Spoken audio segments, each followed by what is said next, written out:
అవలా పుడా అంటే ఆహా పుడా వీ అంటే ఇంకా పుడా వీళ్ళ పట్టి లాగతాడు ఆంధ్రాజనా. వాట్సాప్ స్టేటస్, మళ్ళీ అందరం వాట్సాప్లో స్టేటస్లు పెడుతుంటాం. పెద్దలు పెట్టే ఓ రకంగా ఉంటాయి, కానీ ఇప్పుడు చిన్నపిల్లలకి స్కూల్ పిల్లల దగ్గరికి ఫోన్ యాక్సెస్ వచ్చిన తర్వాత ఈ క్రింజ్ని మాత్రం తట్టుకోలేకపోతున్నాం. స్టేటస్లు రకరకాలుగా ఉంటాయి, వాటిలో కొన్ని రకాలు ఎలా ఉంటాయో ఈ వీడియోలో చూద్దాం. కానీ అంతకంటే ముందు హలో అందరికీ నమస్కారం, మన సరదా శ్రవణం ఛానల్కి స్వాగతం. కొత్త ఛానల్ కాబట్టి మీ దగ్గర నుండి సపోర్ట్ ఆశిస్తున్నాను. మీరు కూడా వీడియోలు నచ్చితే తప్పకుండా సపోర్ట్ చేస్తారని ఆశిస్తూ వెల్కమ్ టు అవర్ ఛానల్.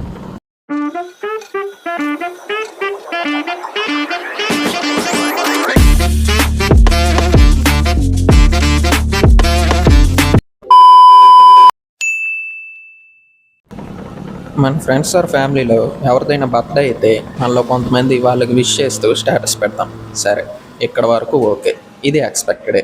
కానీ ఇక్కడ ఒక అన్ఎక్స్పెక్టెడ్ ఉంది. ఆ అన్ఎక్స్పెక్టెడ్ ఇంకేం కాదు, ఈ బర్త్డే క్యాండిడేట్ అందరూ విష్ చేసిన స్టేటస్లు, చాట్స్ అన్ని స్క్రీన్ షాట్లు తీసి ఈడో స్టేటస్ పెడతాం.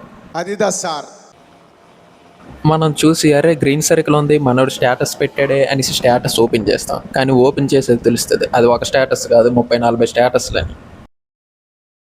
అప్పుడు అనిపిస్తుంది మనకి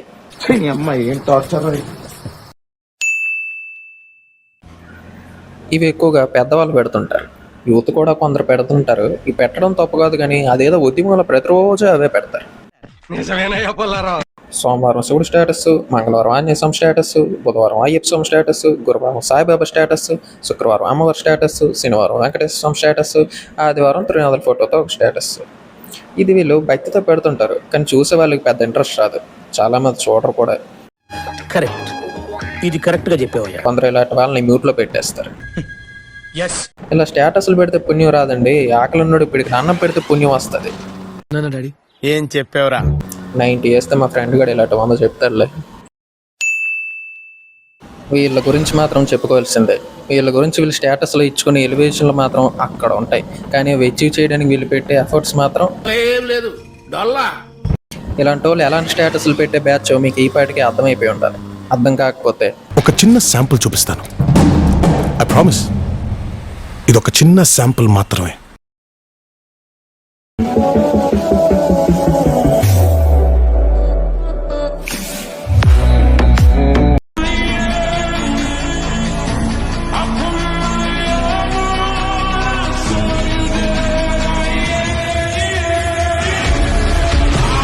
ఇలాంటి వీళ్ళు ఫేస్బుక్లలో, ఇన్స్టాగ్రామ్లలో పోస్ట్ చేస్తే కొన్ని సంవత్సరాల తర్వాత మళ్ళీ వాటిని చూసారనుకోండి, వాళ్ళ ఫీలింగ్ ఎలా ఉంటుందో తెలుసా?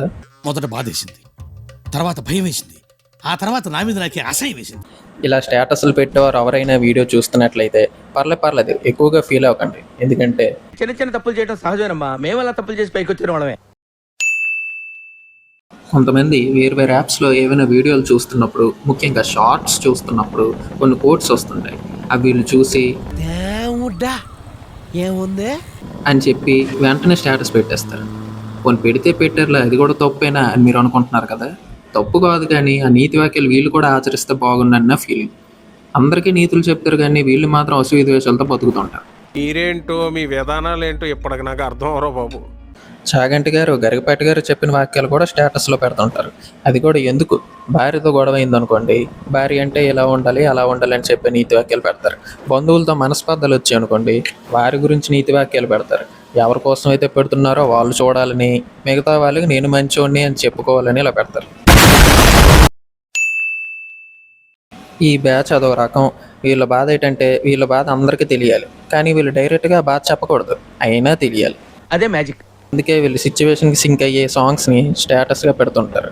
ఇలాంటి వాళ్ళని చూస్తే రే అండ్ ఎవరికైనా చూపించండి రా, వదిలేయకండి రా బాబు అని అలాగా కూర్చోబెట్టి చెప్పండి రా అని అనాలనిపిస్తుంది. వీళ్ళ గురించి అంత తక్కువ మాట్లాడితే అంత మంచిదిలే. ఇది రియలైజేషన్. చూసారు కదా, ఇవి వాట్సాప్ స్టేటస్లో కొన్ని రకాలు. నేను ఇంకేమైనా మిస్ చేశానని మీకు అనిపిస్తే కింద కామెంట్ చేయండి. మంచి కామెంట్ని పిన్ చేస్తా. వీడియో మీకు నచ్చినట్లయితే ఖచ్చితంగా లైక్ చేయండి, మీ ఫ్రెండ్స్ అండ్ ఫ్యామిలీకి షేర్ చేయండి, సబ్స్క్రైబ్ చేయడం మాత్రం మర్చిపోకండి. అలాగే గంట సింబల్ని కూడా కొట్టండి. నేను ఇంకా మంచి వీడియోలు పెడితే అవి మీకు నోటిఫికేషన్ ద్వారా వస్తాయి.